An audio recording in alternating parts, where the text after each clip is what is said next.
CITचे सर्व महत्वाचे पदाधिकारी, डॉक्टर कराड, डॉक्टर शेख आणि बाकी सगळे, आणि महाराष्ट्राच्या विविध संघटना ज्या हजर आहेत त्या संघटनांचे सर्व पदाधिकारी, महाराष्ट्राच्या दक्षिण विभाग म्हणजे कोल्हापूरहून फार उत्तर विभाग बुलढाणा विदर्भापर्यंत आणि पूर्व भागापासून पश्चिम भागापर्यंत तमाम महाराष्ट्राच्या कानाकोपऱ्यातून आलेल्या सर्व भगिनी आणि बंधूंचं पहिल्यांदा मी हार्दिक हार्दिक हार्दिक अभिनंदन करतो. उन्हाचा काळ आहे, एवढ्या उन्हात सुद्धा त्या उन्हाच्या चटक्यापेक्षा जास्त चटके आपल्या नोकरीला बसायला लागलेले आहेत. म्हणून ते पाय भाजत भाजत आपण या फडणवीसांच्या मानगुटीवर पाय द्यायला आपण सगळे आधीच आलेलो आहोत. त्या फडणवीसांना सांगू इच्छितो, हे शिक्षण मंत्री जे आहेत त्यांना पण आम्ही सांगतो, वैद्यकीय शिक्षण मंत्री आहेत त्यांना पण सांगतो, आपल्या या ठिकाणी आंदोलनासाठी आलेल्या सर्व संघटनांची संबंधित मंत्र्यांना सगळ्यांना इथं आम्ही आव्हान देतोय. तुम्हाला ऐकायला येत नसेल,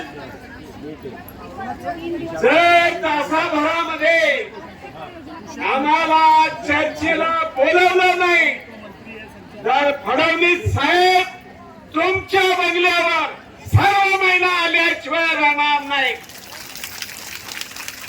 इतर जे काही CIDचे लोक असतील, पोलिसांचे लोक असतील, त्यांनी ताबडतोब त्यांना सांगितलं पाहिजे, हे लोक भीक मागायला आलेले नाहीत, हे लोक आपल्या घामाचा दाम मागायला आलेले आहेत.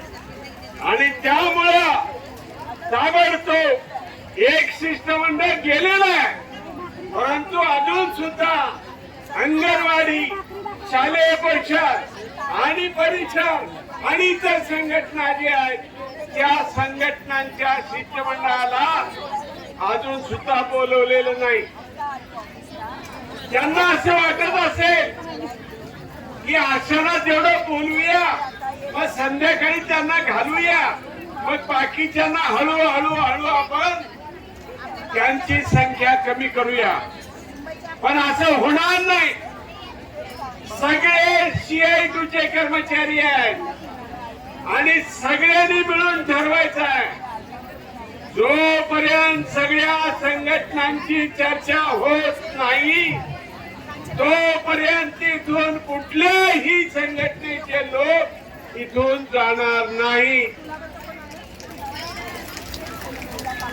प्रश्न अनेक आहेत.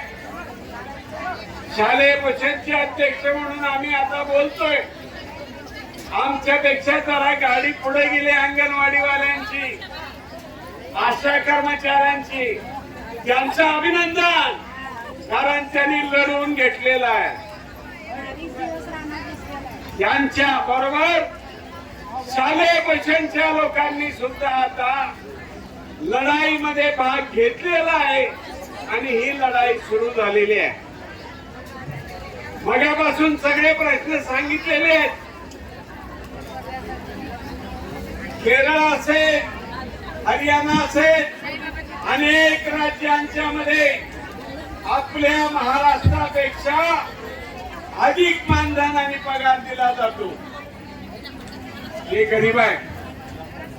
कोण गरीब आहे? फडणवीस सरकार गरीब आहे. गरिबांच्यासाठी गरीब आहे, श्रीमंतांच्यासाठी श्रीमंत आहे. मोठमोठे व्यापारी भांडवलदार यांना लाखो रुपये लुटून दिले जातात, परंतु कष्टकरी कामगारांना योग्य न्याय दिला जात नाही.